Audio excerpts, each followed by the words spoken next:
heard, this is the last word. What up? It's your boy Bill Corleone, and this is the Sports Edition. I hope everybody had a wonderful 4th of July weekend. You know, people out here are still celebrating. You know what I mean? You know, still popping the fireworks or everything. So if you hear a couple, hey, deal with me, bear with me, you know, because hey, you might not know what you're gonna hear during this video, but you know, I was waiting to do this video when it was going to be announced, but it seems like the both sides don't want to come to an agreement, and so they taking too freaking long. So you already know what I'm talking about. The Earl Spence and Terrence Crawford battle. Oh yeah, this is going to be a big fight, a huge fight. That's why I wanted to wait to have my predictions when it was really announced. But since they take it too long and we don't really know if it's going to be or not, there's so many speculations that Spence may move up, Crawford may move up and vacate. But whatever the case is, hey, here's my prediction on the case. I'm gonna have some, you know, keys to victory. You know, of course, who I'm picking as a winner, and their faults, and how they could work on them. But first up, right now, Earl Spence Jr., 3-time world champion of the world, unified world champion of the world of the 147 division. And he's the big fish, you know what I mean? But I have to start with him because he's the one that everybody claims is the underdog in this fight. I don't know how that is. Hey, that's their opinion. But I already know who's the A side is, and he's repping that. But Earl Spence Jr., things he has to work on.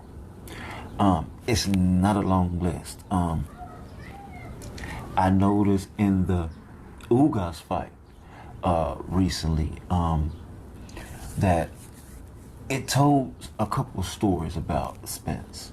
You know, nothing too serious, but just some things you just need to work on.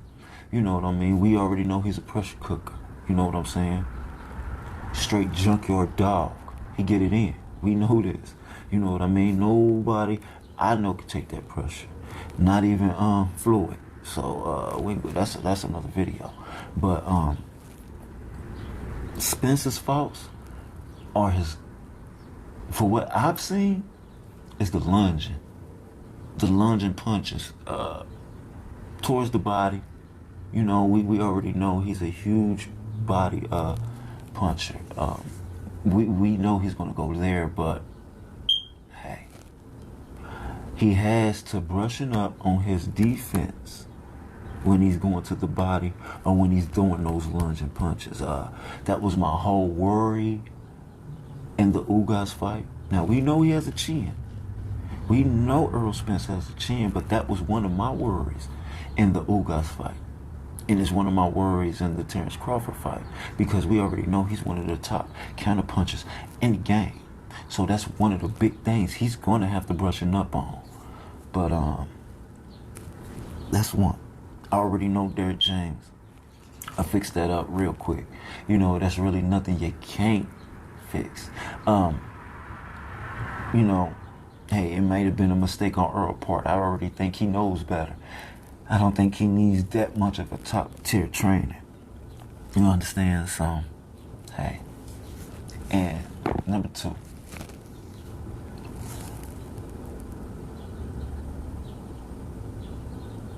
Wait a minute. Is there a number 2? Let me see. I don't think there's a number 2.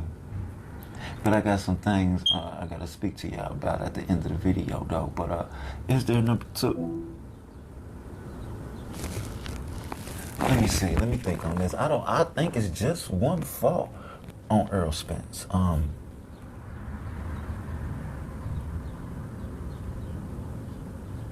Yeah, the other fault I'm leaving at the end. So basically, he only has one. That's it. Just brushing up on the counter punching that that he's really, really, he's an expert at. We have to give credit where credit is due. He is an expert at counterpunching. So that's one of the things he has to brushing up on. And that's crazy. I didn't have to even stay on him that long. You understand me? But I had something else that I have to speak on Earl Spence about, and it's not even his fault. But you people have to know and understand. Two things I'm gonna have to express to y'all. But I'm moving on.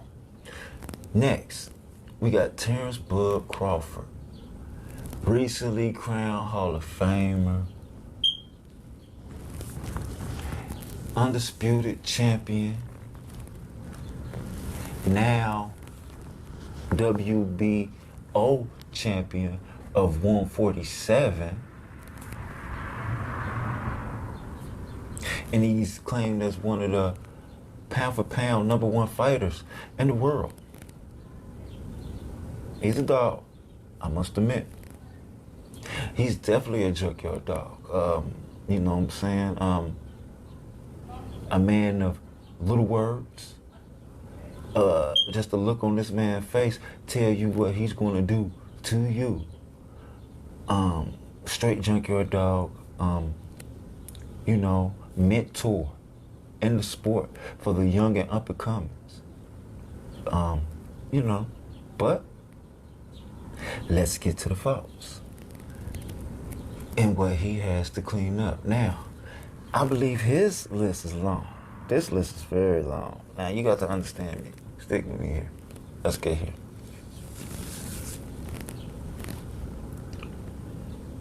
Crawford has to work on his work rate. There are fights where he has a low output in punches, a very low output in punches, and you're going against someone that has a high output. You kind of lost already. The fight is already lost if you look in that standpoint. Then he has to work on his abs. I don't care what you're saying.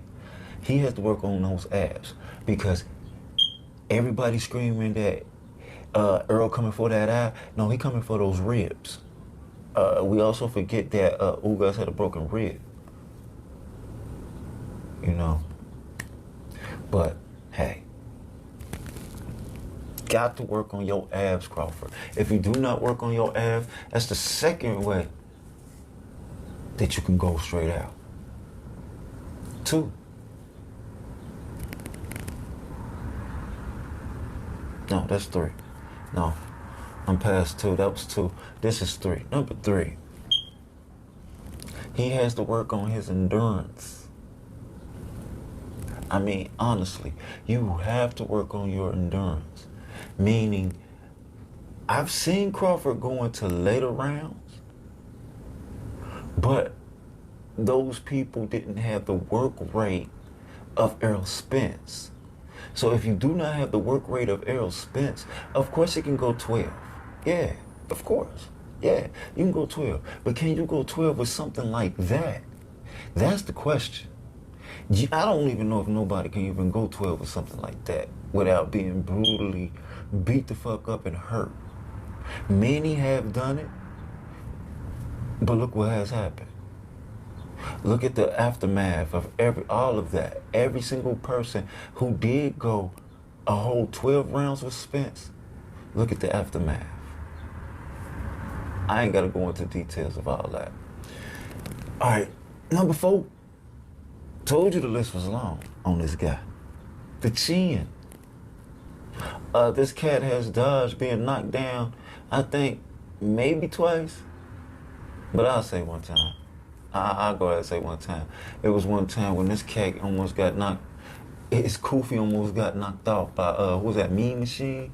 Mean Machine almost knocked his kufi off. It was a knockdown. He was holding on for dear life. So, his chin. Do you have a good chin when you up against those ropes getting dropped on by a heavy hitter? I don't know. I ain't seen it. You know what I mean?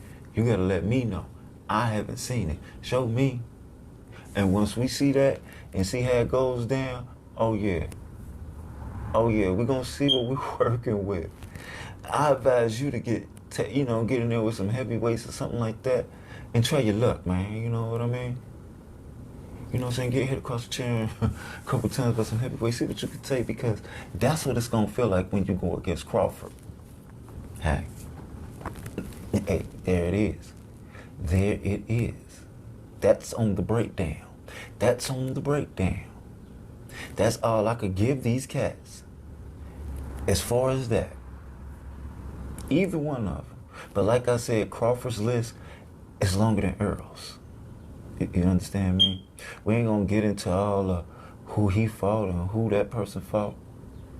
Because at the end of the day, we know who had the better quality of competition. And that's EJ. We already know this. We ain't gotta go through names, all the details. But before I give you my pick of who's gonna win, let me tell you this. Remember, I told you I had two things to tell y'all about Earl Spence. First of all,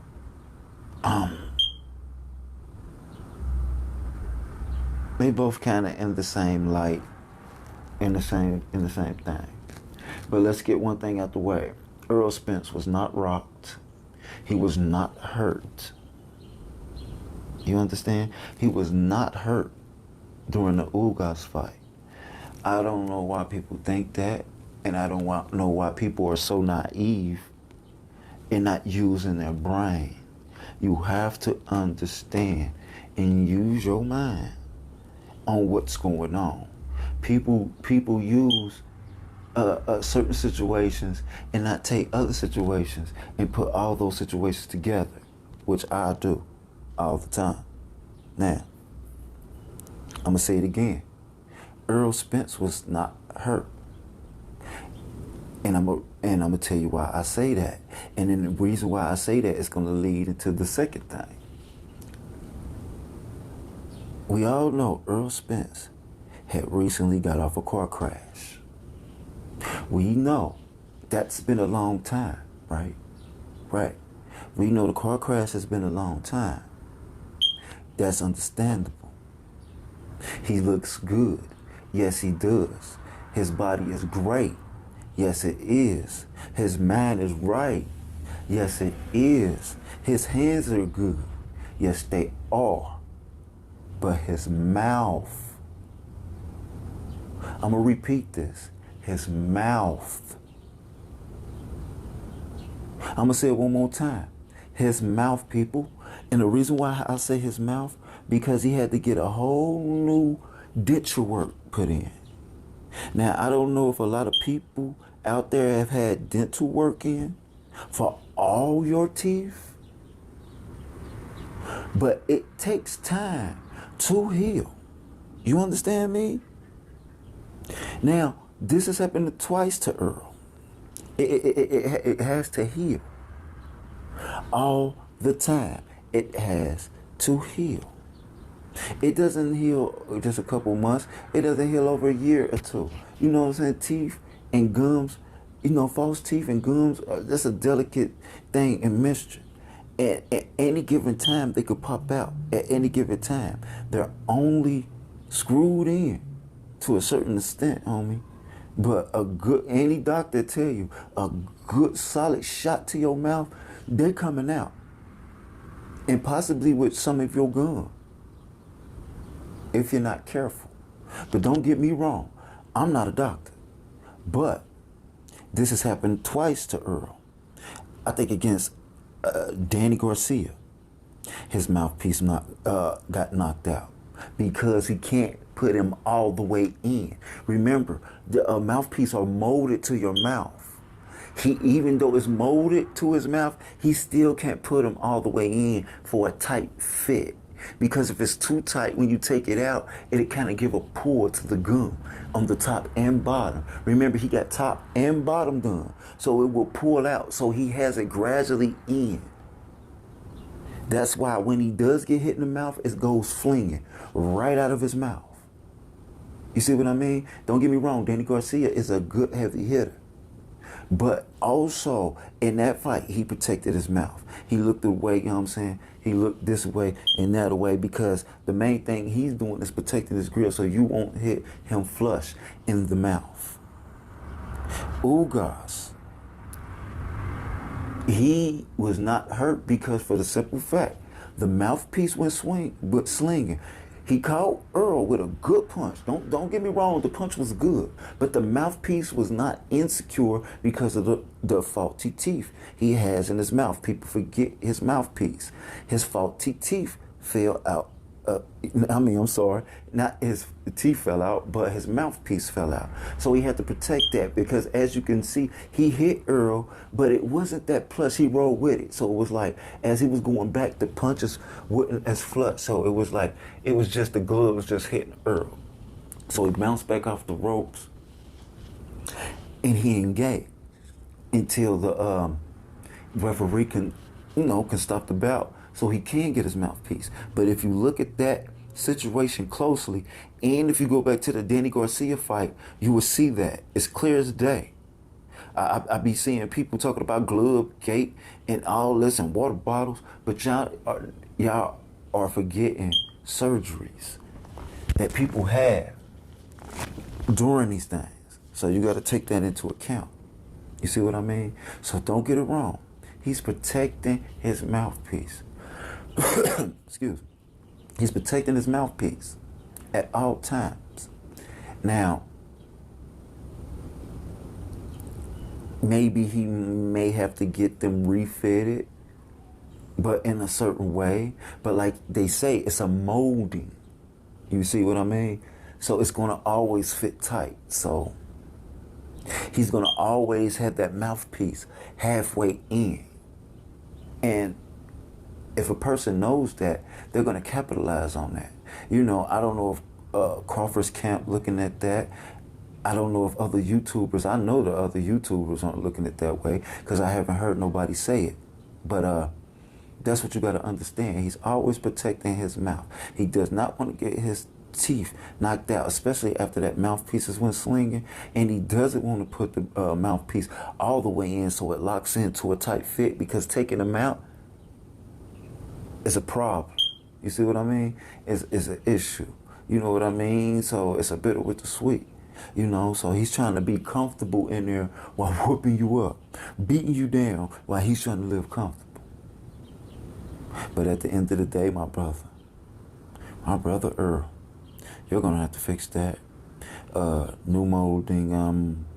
You're gonna have to get something suitable for that mouth. Get that together, my brother. You get that together, and this fight is won because I think that's his only worry is his mouth. He cares nothing else about nothing else. If you understand that, he goes into the fight recklessly. Smother your punches so you can't get a clean shot of the mouthpiece. But we notice sometimes in there, people get it off. And he knows Crawford is a sharpshooter. So he's going to be real precise. So if that's the case,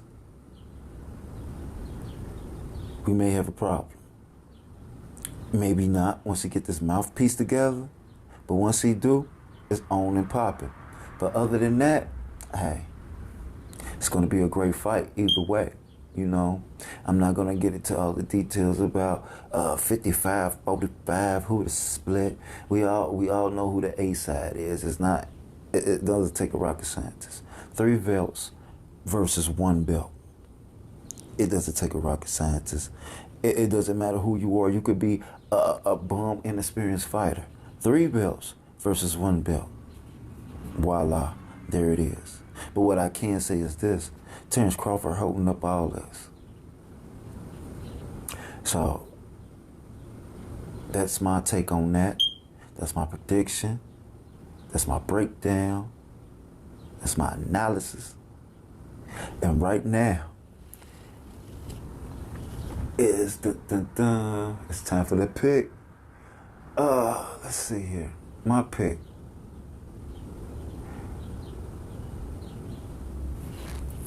Can I triple tag y'all, or do y'all want a straight pick? I'm gonna do both. I'm picking Earl Spence. Boom. I'm picking Earl Spence to win. Pressure cooker, pressure bust pipes, I'm with that. Now on the triple threat side, if Spence doesn't brushing up those 3 things I mentioned,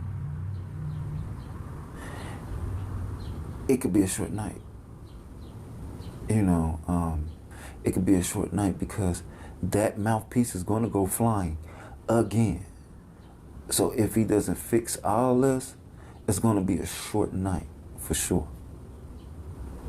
So if that's the case, Crawford wins. But my pick, Spence. Sorry about that, y'all. I know y'all heard a little bump or whatever, but that was my hand and everything. Got a little excited. Spence. All day, all night, through the afternoon, while you sleep in your spirit. Spence. Yeah, but that's my my analysis though. But I'm gonna have more videos as soon as these two finalize this, sign this contract, so I could really break some stuff down. I mean, I broke it down now, but hey, maybe I might just bring you little updates on things about the fight and other things of that nature. But hey, that's my take on this. I wanted to be short with it, but I see when you're breaking down something, it gets a little lengthy, but hey, that's how it go. This is Last Word TV. We on it popping, and we out. Peace.